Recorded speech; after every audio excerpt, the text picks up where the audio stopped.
नमस्कार दोस्तों, स्वागत है आपका मैक्स मूवी एक्सप्लेन पर। और आज हम एक्सप्लेन करने वाले हैं एक बहुत ही creepy disturbing Indonesian horror movie जिसका नाम है 7 Days Before। इस मूवी में सिर्फ जंप स्केयर नहीं बल्कि साइकोलॉजिकल हॉरर और डार्क रिचुअल दिखाए गए हैं जो आपको एंड तक फील कराएंगे। मूवी स्टार्ट करने से पहले मैक्सून चैनल को सब्सक्राइब करें, वीडियो को लाइक करें और शेयर जरूर करें। चलिए कहानी शुरू करते हैं।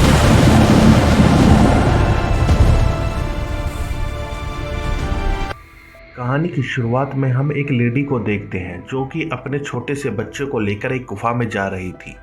वो लेडी काफ़ी ज़्यादा परेशान और डरी हुई थी। अब गुफा के अंदर वो अपने बच्चे को एक पत्थर के ऊपर रख देती है और हम देख पाते हैं कि वो लेडी क्यों डर रही थी, क्योंकि वो अपने बच्चे की बलि देने आई थी। अब तभी वो एक हथौड़ा और एक कील को उठा लेती है और कुछ मंत्र बोलने लगती है और उसके बाद वो अपने बच्चे की बलि दे देती है। के बाद वो अपने खून से लथपथ हाथों को धोने के लिए पास वाले तालाब में जाती है कि तभी उसकी कुछ आवाज़ सुनाई देती है और कोई उसे पानी में खींच लेता है। जब वो लेडी पानी से बाहर निकलती है तो वो अपने आसपास कई सारी लेडीज़ों को देखती है जिन्होंने अजीब से मास्क पहने हुए थे। और तभी वहाँ हम एक ऐसी मास्क वाली लेडी को देखते हैं जो उन सभी लेडीज़ की लीडर थी। अब जिस लेडी ने अपने बच्चे का बलिदान दिया था वो उस मास्क वाली लेडी के पास जाती है और फिर तभी वो लीडर एक सोने की कील को उस सेक्रीफाइस करने वाली लेडी के फेस के अंदर स्टैप कर देती है और वो लेडी अब दर्द से चिल्ला रही थी।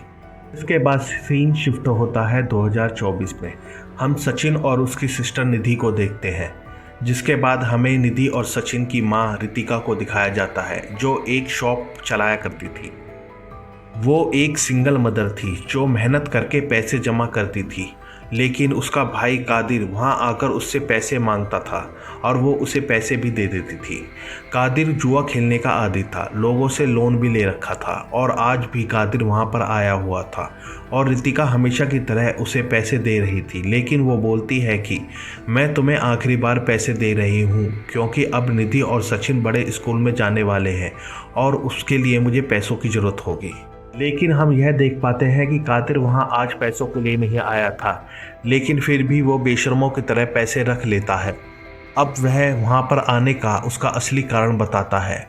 उसकी माँ, जिसका नाम अंगूर था, उनकी तबीयत काफ़ी ख़राब हो चुकी थी और उनकी केयरटेकर यति ने उसे अंगूर की हालत में बताया था। अब पास्ट में कुछ ऐसा हुआ था कि अब रितिका अपनी माँ से मिलना नहीं चाहती थी, लेकिन कादिर के काफ़ी समझाने पर वो अपने बच्चों के साथ अपनी माँ के घर जाकर उन्हें आखिरी बार मिलने के लिए मान जाती है। तैयार होकर कादिर और रितिका बच्चों के लेकर अंगूर के घर के लिए निकल गए थे। अब रास्ते में हम देखते हैं कि कादिर के फ़ोन पर मैसेज आए हुए थे जहां से हमें यह पता चलता है कि उसके ऊपर ढेर सारा कर्ज हुआ पड़ा था। खैर, अब अगली सुबह यह चारों अंगूर के घर पहुंच जाते हैं जो कि असल में एक बहुत ही बड़ा महल था। अब अंदर जाकर रितिका और कादिर देखते हैं कि घर पहले जैसा ही था, कुछ भी बदला नहीं था और हॉल में अंगूर की जवानी वाली पिक्चर लगी हुई थी जो कि काफ़ी सुंदर होती है, जिसे निधि और सचिन देख रहे थे।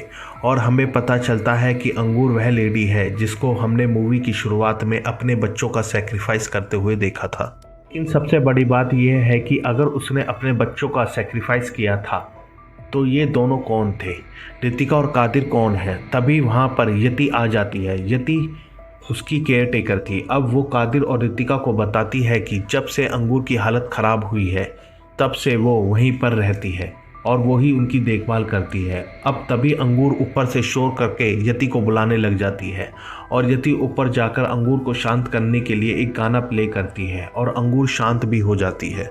अब अंगूर यहाँ पर असल में पैरालाइज हो चुकी है। वो सिर्फ अपना एक ही हाथ कभी कभी इस्तेमाल कर सकती है और उसकी बाकी पूरी बॉडी पैरालाइज है। खैर, फिर कादिर अंगूर के पास जाता है और उसे बताता है कि रितिका और उसके बच्चे अंगूर से मिलने के लिए आए हुए हैं। अब कादिर पहले सचिन को अंगूर से मिलवाता है और फिर जब वो निधि से मिलवाता है तो अंगूर निधि का हाथ पकड़ लेती है। अंगूर उसका हाथ ही नहीं छोड़ रही थी तो यति उसको शांत करवाती है निधि इन सब से बहुत डर गई थी और यहीं पर सचिन रितिका से अंगूर की एज पूछता है और रितिका कहती है कि अंगूर कम से कम 70 साल की है, लेकिन सचिन का यह कहना था कि अंगूर यानी उसकी नानी तो उसकी माँ से भी ज़्यादा जवान लग रही थी। सचिन अपने रूम में चला गया था और उसके पीछे पीछे निधि भी चली जाती है। तभी सचिन निधि को अपने टॉय से डरा देता है और फिर जाकर एक चेयर पर बैठ जाता है। रितिका भी फिर वहाँ पर आ गई थी और वो बताती है ये चेयर असल में उनकी नानी अंगूर की है। अब तभी हम कादिर को पूरे घर को चेक करते हुए देखते हैं कि उसे कुछ बेचने के लिए मिल जाए और ऐसे ही उसे अपनी माँ की अलमारी की चाबी मिल जाती है। अलमारी में कादिर को उस घर के कागज़ और कुछ पैसे मिलते हैं। वहाँ पर वही मार्क्स था जो कि अंगूर का था और मूवी की स्टार्टिंग में उस लेडी ने ऐसा ही सेम मार्क्स पहना हुआ था। असल में मार्क्स वाली लेडी एक ईवल है जो कि सुंदरता की ईवल थी और अब समझ में आ गया होगा कि शुरुआत से लेकर अब तक अंगूर इतनी जवान कैसे है। अब रात को खाना खाते समय कादिर यति से पूछता है कि उसने उन्हें पहले कुछ क्यों नहीं बताया कि अंगूर की इतनी तबीयत खराब है।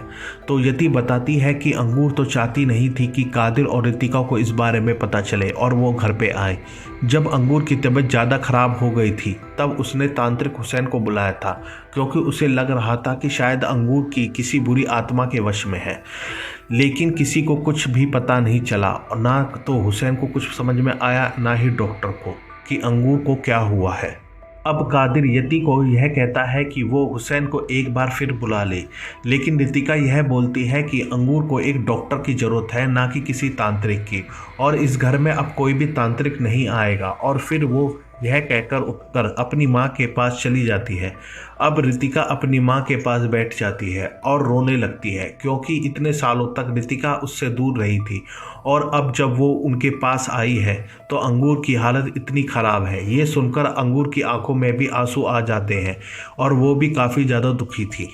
सचिन का टॉय नहीं मिल रहा था तो निधि उसे ढूंढने में सचिन की हेल्प कर रही थी। फिर तभी वहाँ पर यति आ जाती है और वो सचिन के साथ ऊपर वाले कमरे में टॉय को ढूंढने लगती है। अब नीचे निधि को सचिन के टॉय की आवाज़ आ रही थी और वो आवाज़ का पीछा करते करते अपनी नानी के रूम तक आ गई थी और टॉय अंगूर के बिस्तर के नीचे ही था। अब निधि बिस्तर के नीचे जाती है और जैसे ही वो उस टॉय को लेकर बाहर निकलने लगती है तो अंगूर का बिस्तर हिलने लगता है और जब निधि बाहर आती है तो अंगूर उसके ऊपर गिर गई थी।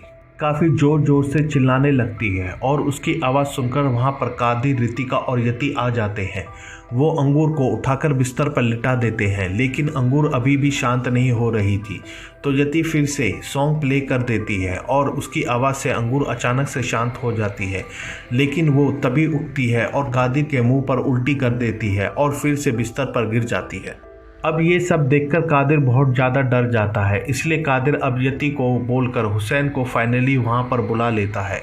फिर हुसैन रात को आता है और वो कुछ रिचुअल करता है जिसकी वजह से अंगूर को काफ़ी दर्द हो रहा था।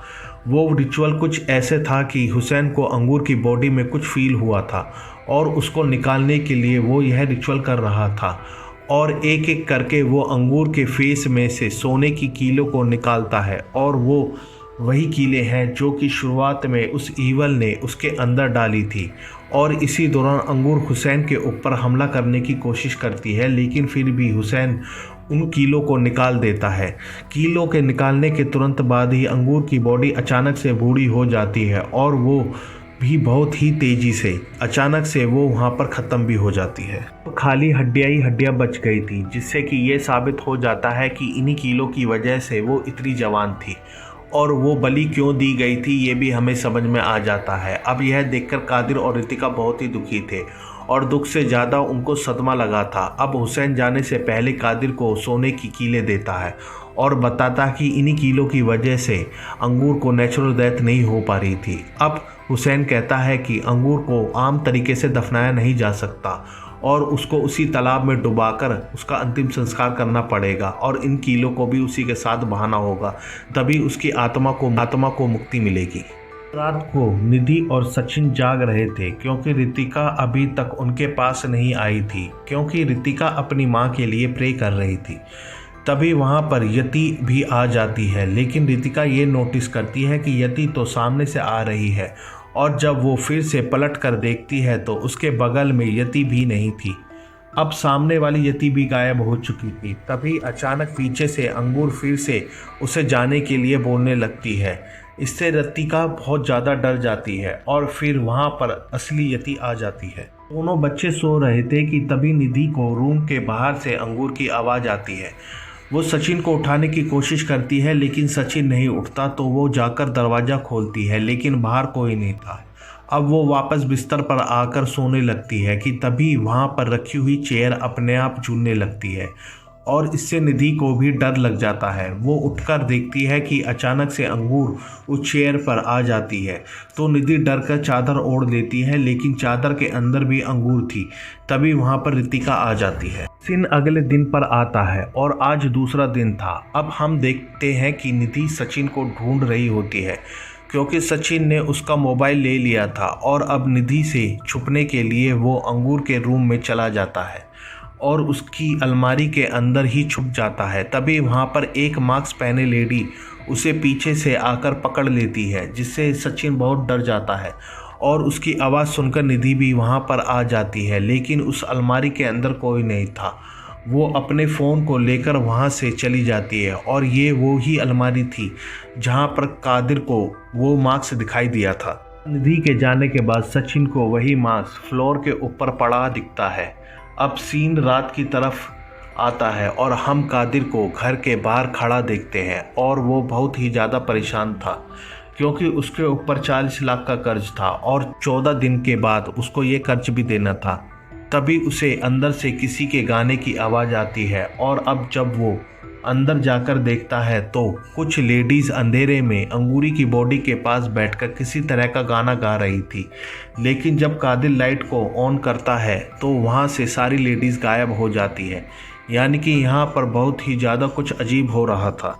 सीन कट होता है और हम तीसरे दिन की तरफ आ जाते हैं और कादिर जो होता है वो रितिका से घर को बेचने की बात कर रहा था। तो रितिका कहने लगती है कि वो शायद यहाँ पर इसलिए ही आया है जिससे कि वो घर बेच सके। यह सुनकर कादिर रितिका को भी सुनाने लगता है कि रितिका तुम तो माँ से नफरत करती थी। उधर सचिन अंगूरी का मास्क पहनकर मिरर के सामने खड़ा हो जाता है और उसे मिरर के अंदर अपनी नानी अंगूरी दिखाई देती है।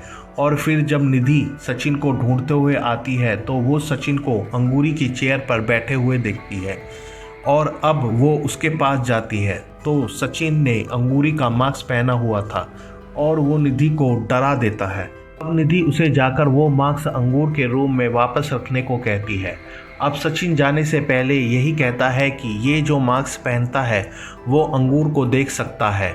अब रात को जब सचिन सो रहा था तो निधि उसकी चेयर पर बैठी हुई थी और सचिन को लगता है कि निधि मजाक कर रही है, लेकिन जब सचिन उठकर देखता है तो वो अंगूर को देखता है, जिससे वो जोर जोर से चिल्लाने लगता है। उसके चिल्लाने की आवाज़ से वहाँ रितिका आ जाती है, लेकिन रितिका देखती है कि निधि तो सो रही थी।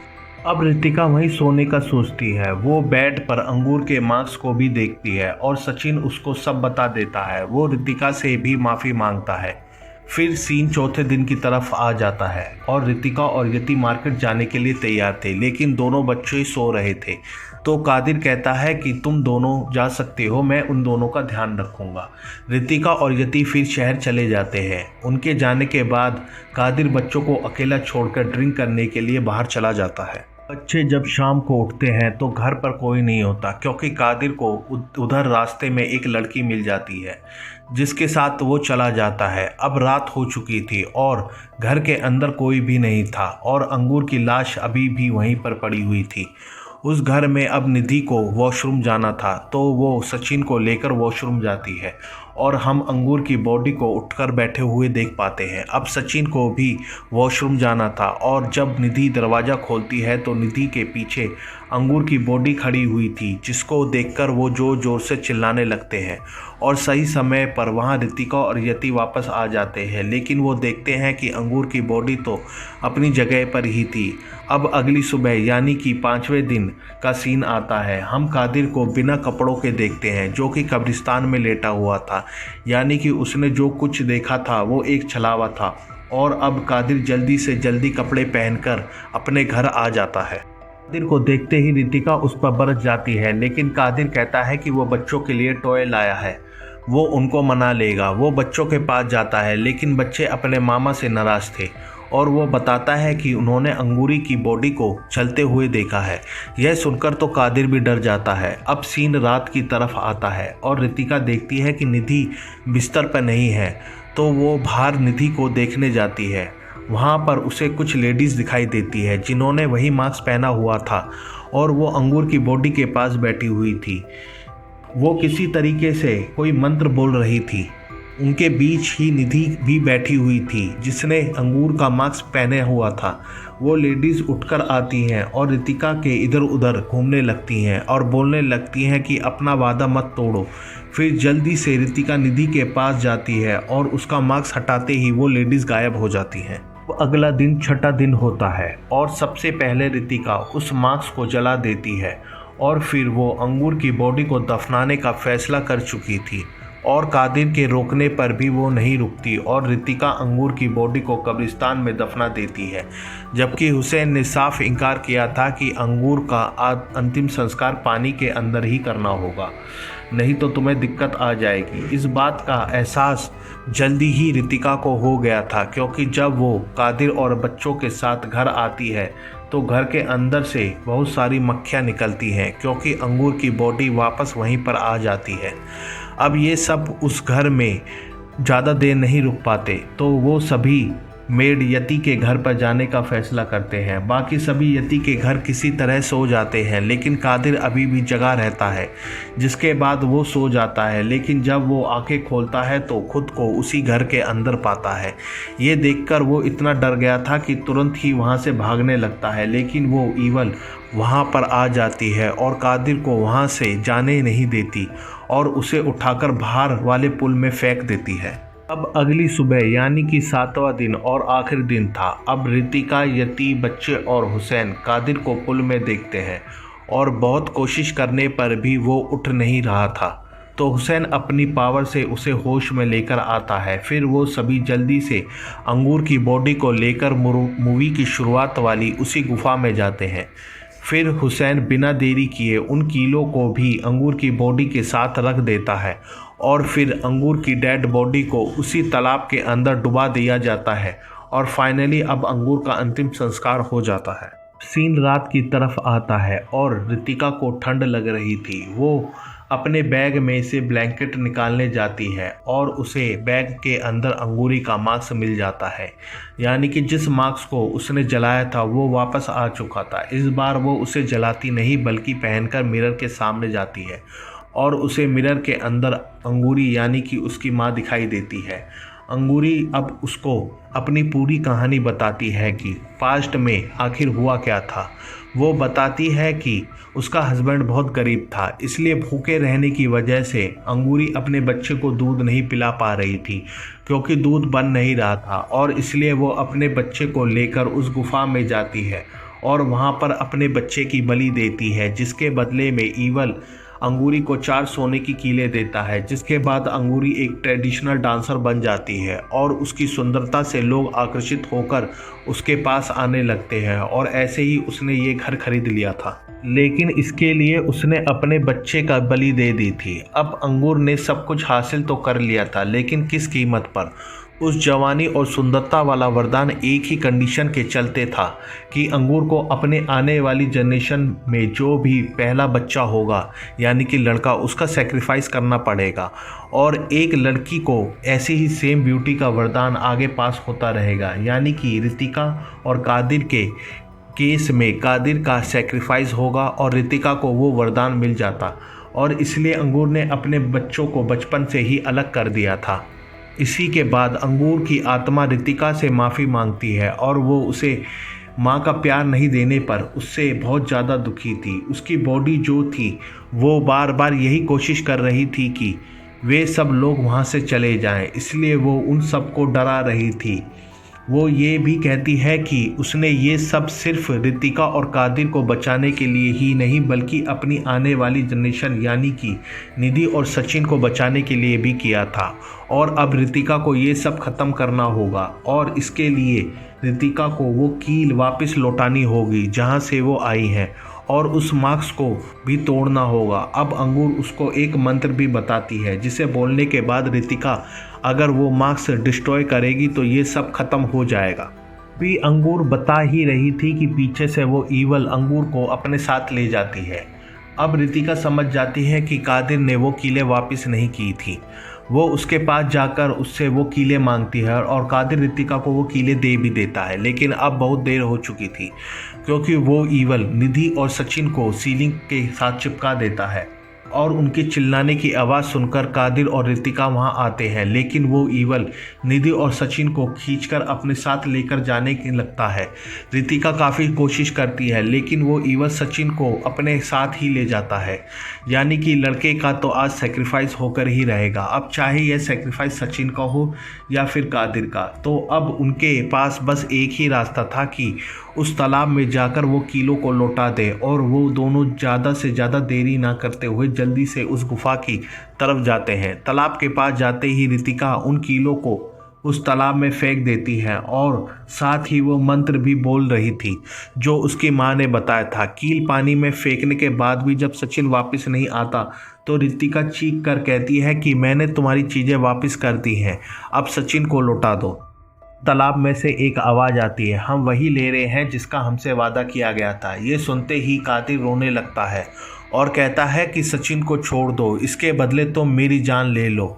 उसके इतने कहने पर ही सचिन को पानी के ऊपर आ जाता है। सचिन को देखते ही रितिका और कादिर दोनों पानी के ऊपर जंप कर देते हैं और तैरते हुए सचिन को किनारे ले आते हैं। रितिका सचिन को होश में लाने की कोशिश करने लग जाती है, लेकिन जैसे ही कादिर ने कहा था कि वे सचिन को छोड़ दे जिसके बदले वो उसके साथ जाएगा, तो अब ईवल कादिर को अपने साथ लेने के लिए आ जाता है। तो उसे खींचकर तालाब की दूसरी साइड ले जाती है, लेकिन रितिका अपने भाई कादिर को बचाने के लिए वो मंत्र बोलती है और फिर वो एक मास्क को पत्थर से तोड़ने लगती है। जैसे जैसे मास्क टूट रहा था वैसे वैसे उस ईवल का मास्क भी टूटते जा रहा था और पूरा मास्क टूटते वो वापस तालाब में लौट जाती है। अब कादिर और रितिका काफ़ी खुश थे, लेकिन ईवल तालाब से निकलकर कादिर को खींचकर उस तालाब की गहराइयों में ले जाता है, यानी कि जो सैक्रिफाइस बोला था उसे वो लेकर ही छोड़ेगी। रितिका बहुत कोशिश करती है कि वो अपने भाई कादिर को बचा सके,